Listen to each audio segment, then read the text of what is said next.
I think it is significant because a lot of the antagonism, I think, from people in Britain towards Donald Trump was dramatically fueled by his retweeting of one of the leaders of Britain First. Now, Donald Trump made it clear to me that when he did these retweets, he had no idea who this person was. He had no idea who Britain First was. He just thought that the videos, which to him depicted ISIS-like behaviour, deserved a retweet. Now, I questioned him on that. I think that you've got to, give him the benefit of the doubt about this. I think he's a very busy guy. He fired off some retweets and he caused outrage. And I think it was right and proper that now he was made aware, and I made him very clearly aware that these people are racist, fascist people, that he should apologise. And he said, look, if they are these people that you tell me they are, then I would certainly apologise. I think that is a significant climb down by the president, and I think it's a gesture to people in Britain who, quite rightly, and I was one of those people who felt outraged about what he had done with these retweets, because by retweeting it, the president of the United States was effectively endorsing, in many people's eyes, a racist organisation, and he should not be doing that. So I thought it was an interesting exchange. I don't think he really wanted to go to the point of apology, but I kept pushing him, and eventually we did get there. And, look, he was hammered for not apologising. I'm sure he'll be hammered for, having to have an apology extracted from him. But the reality is, he has apologised and he has said, I didn't know who these people were. Donald Trump is half British. His mum was born and raised in Scotland until she was 18. He actually talks very movingly in another part of the interview about his mother. And I think his affinity to Scotland in particular, but to Britain, because of his mum, is very strong. And I think he does feel pretty perturbed by all this reaction against him in Britain. And he wants to try and, I think, resolve that. And I think part of the charm offensive we saw yesterday with Theresa May was part of that.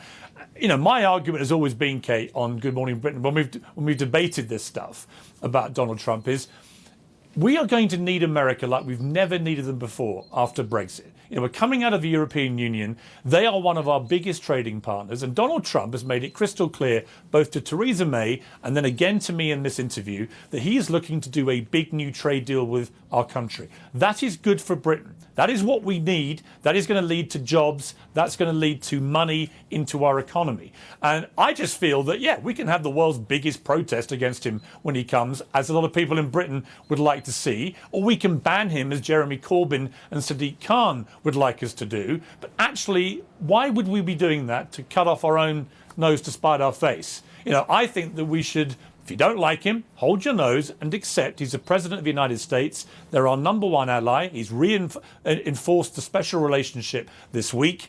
He wants to come, and, I think he should be accepted as the leader of the free world, the leader of the United States. And, criticise him, by all means protest. But let him into the country, let him have his say, challenge him. That's what democracy is about. We've given state visits to Bashar al-Assad, to Robert Mugabe, to Vladimir Putin, and to President Xi. So the implication from them trying to ban you is that somehow you're worse than they are. Well, I hadn't heard about banning, but I think a lot of the people in your country like what I stand for. They respect what I stand for. And to those who don't, I do stand for tough borders. I'm going to come to that now, but to those who don't, what do you say to them? I don't care. I don't care. It's just one of those things. I don't say anything. You know why? Because I don't care. It's interesting hearing him say that, Piers, because quite a few people getting in touch with us, as you can imagine. Alf saying we could do with Donald Trump running our country. I like the way that he doesn't care about what people think of his views. I'm intrigued to see how he will react if there is a protest. As his speech today, of course, he's making this big speech, and we understand there's a sort of a planned boycott or a planned protest by some of the African delegates. Yeah, look, I think, we don't know exactly what was said in that meeting a week ago, where clearly quite inflammatory language was being used. It did cause offence to a lot of African countries. They are represented here, and I'm sure there will be protests. There are protests everywhere Donald Trump goes. But, we need to be careful as a country.